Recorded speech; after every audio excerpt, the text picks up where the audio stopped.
The taxpayers who own Australia Post and the licensees who own community post offices are subsidising the face-to-face services of Australia's super profitable, publicly supported major banks.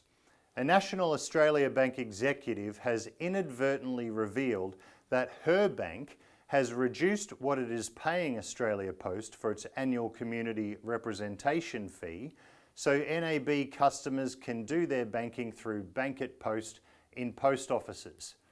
In response to a question from Senator Malcolm Roberts at the first hearing of the Senate inquiry into bank closures in regional Australia, held in Sale, Victoria on the 2nd of March, NAB retail executive Chrissy Jones blurted out that NAB is paying $15 million per year, which is $7 million, or almost 1/3, less than the $22 million it was previously paying. The Australian Citizens Party found the admission in the transcript of the hearing on Parliament's website. This revelation is a big deal because NAB, Australia Post, and the government have tried to keep the community representation fee dollar figure secret, hiding it behind commercial in confidence, ever since NAB agreed to renew the community representation fee in June 2021.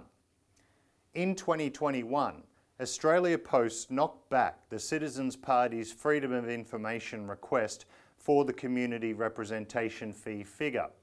And in November 2022, the Albanese government refused to provide the figure in an answer to a question from Senator Pauline Hanson. The only reason to keep the community representation fee figure secret would be if the banks paid less than they should have to use a service funded by the taxpayer. In 2018, then Australia Post CEO Christine Holgate rescued the Bank at Post service and the post office licensees who provided it by convincing NAB, the Commonwealth Bank, and Westpac, ANZ refused, to pay $22 million annually for the community representation fee. That was the minimum service charge to pay for the infrastructure Australia Post provides, separate from the usage charge per transaction. Announcing the deal in 2018, nothing was hidden behind commercial in confidence. Christine Holgate and the banks proudly publicised they had agreed to a $22 million per annum community representation fee. If NAB is now only paying $15 million a year, it is likely that Commonwealth Bank and Westpac are too. The most shameful aspect of NAB and the other banks paying less for Bank at Post is they have done so at the very time they have ramped up their mass closures of bank branches that is forcing more people than ever to bank at Australia Post offices. In its submission to the 2021 to 2022 Regional Banking Task Force, NAB was explicit that its strategy of closing branches was predicated on being able to send its customers to the post offices. The submission stated, "Our Bank at Post partnership with Australia Post, which we have renewed in 2021 for a further 10 years, is just one way we support the regions, by providing face-to-face banking services in 1,900 regional communities.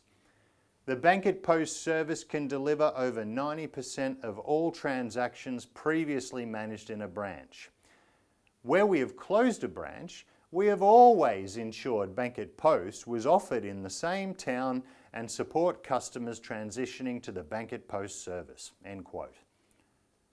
Australian Citizens Party Research Director Robert Barwick said yesterday, quote, "Why is the government allowing NAB, which made a $6.9 billion profit in 2021 to 22, to pay less for a public service it is using more?